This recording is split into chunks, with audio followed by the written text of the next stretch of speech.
Have you ever had a point in your life where you couldn't tolerate wine, aspirin, or even if you ate too many blueberries?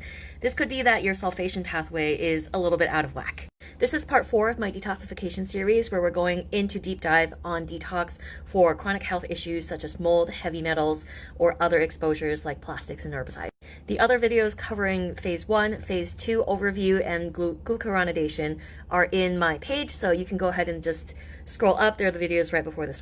So as a general theme with phase 2 pathways, it's always that you're taking the toxic intermediary after phase 1 and attaching something to it so it can be put out of your liver into your gallbladder, from your gallbladder into your intestines, and then gotten rid of from your body. This still works even if you don't have a gallbladder. Your liver is just going to drip the bile directly into your intestines. Sulfation also clears hormones, so like estrogens, to a smaller extent than glucuronidation. Also thyroid hormones and like other steroid hormones like pregnenolone. It also clears a lot of neurotransmitters like dopamine, norepinephrine, serotonin, and other catecholamines, as well as food compounds such as salicylates and phenols. It also detoxifies things like acetaminophen in the drug category. So if you have issues with like salicylate sensitivity or phenol sensitivity, or you have a really rough time detoxifying hormones, it could be in part due to both glucuronidation and sulfation pathways. Sulfation is when your body attaches a sulfate group to the thing that you want to get rid of. And this is catalyzed through the salt enzymes, the sulfotransferase enzymes. And so if you have genetic mutations in the SULT enzymes, this could be impacted either slower or faster in your system. The main cofactor that's used in sulfation is PAPS, and this stands for 3-phosphoadenosine 5-phosphosulfate, PAPS. And as always, because this is a phase 2 pathway, if you don't have enough PAPS as a cofactor, it is very nutrient limited. So if you are deficient in PAPS, then the sulfation process will not work and you will not detoxify the estrogens, the hormones, the salicylates, the phenols, the acetaminophen, all of the neurotransmitters, and that sort of stuff well. And because the PAPS is so important in this pathway, creation of the PAPS becomes very important. And in order to create PAPS, you need a sulfur source, which in amino acids is very often cysteine from N-acetylcysteine, or other dietary sources of cysteine, methionine, or taurine.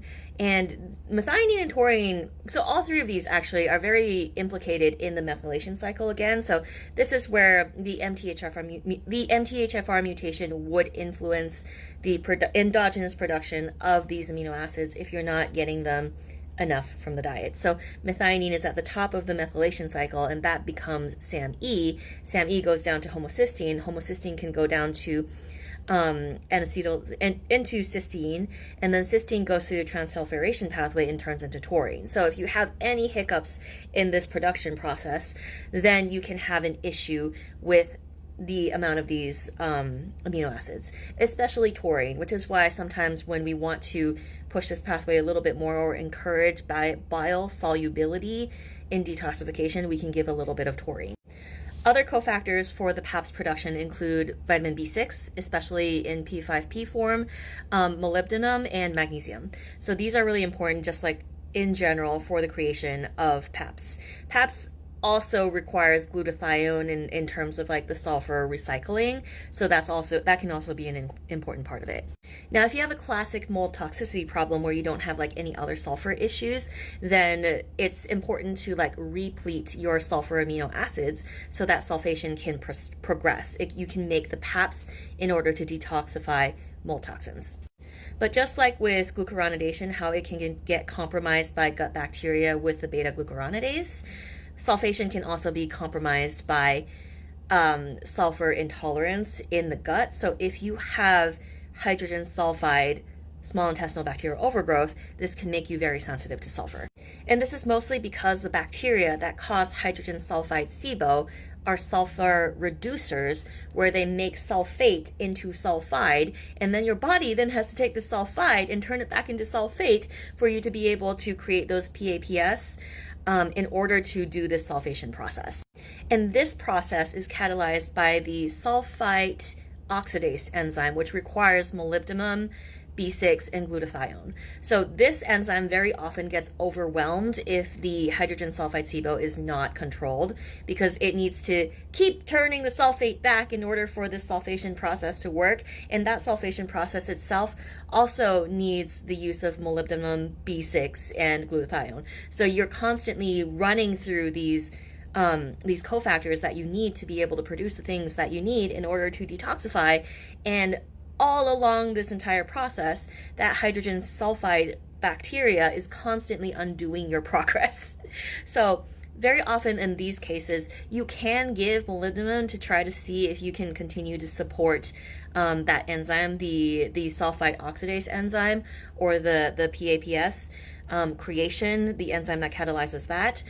But the easiest way to start here is to get rid of the hydrogen sulfide SIBO, because very often when you give sulfur-containing nutraceuticals, and this can be glutathione, if you do react to glutathione, this might be why. So if you give NAC, glutathione, and you have a reaction, because those are sulfur-containing compounds, the hydrogen sulfide producing bacteria can break those down and create more of that sulfide in your intestines, which is really, really irritating to the immune system in your intestines. So if that is going on, then the best way forward is actually to get rid of the hydrogen sulfide SIBO, or at least reduce the bacterial load before helping out the other enzymes that are present in the sulfation process.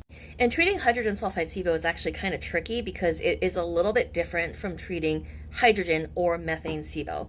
Very often the bacteria that produces hydrogen sulfide SIBO is slightly different from the bacteria that produce either hydrogen or methane SIBO.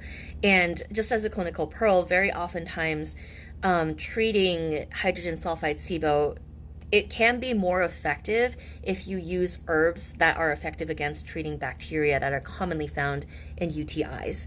So things like uva ursi or something like that. Bismuth is also often used in hydrogen sulfide SIBO because it binds the hydrogen sulfide gas. I probably wouldn't use bismuth subsalicylate if you have a salicylate sensitivity, but bismuth subnitrate or bismuth citrate are also options that can be used. Black cumin seed for biofilms in this one is also really commonly used.